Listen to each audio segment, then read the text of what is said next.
Aumône de la fin du mois de Ramadan. Zakat al-Fitr. La zakat al-Fitr, ou aumône de la rupture du jeûne, est une forme d'aumône obligatoire pour tout musulman, quel que soit son statut, qu'il soit libre, esclave, homme, femme, jeune ou âgé. Cette aumône doit être donnée par le musulman, avant tout pour lui-même, mais aussi pour toute personne sous sa tutelle, au plus tard avant la prière de l'Eid al-Fitr, qui suit le mois du Ramadan.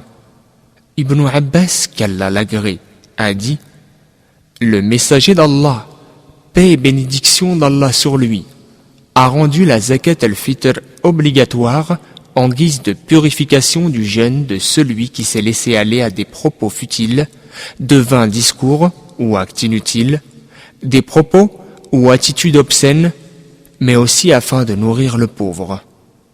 Donc, pour quiconque la donne avant la prière de l'Eid, elle constitue une aumône acceptée, et pour quiconque la donne après cette prière, elle constitue une aumône ordinaire.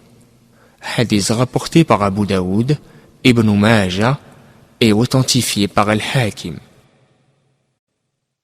Bien qu'il soit meilleur de la donner le jour de l'Eid, il est aussi permis de s'en acquitter 1 ou 2 jours avant.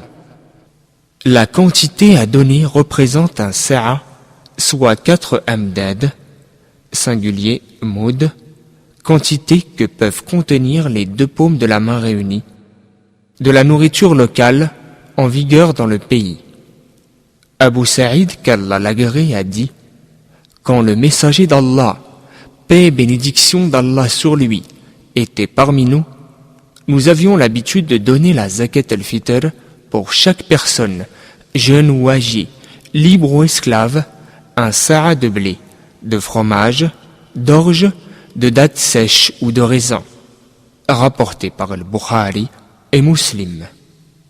La zakat al-Fitr doit être donnée sous forme de nourriture. Elle ne doit pas être donnée sous forme d'argent. Quiconque ne possède pas l'équivalent d'un jour de nourriture n'est pas tenu de s'acquitter de la zakat al-Fitr.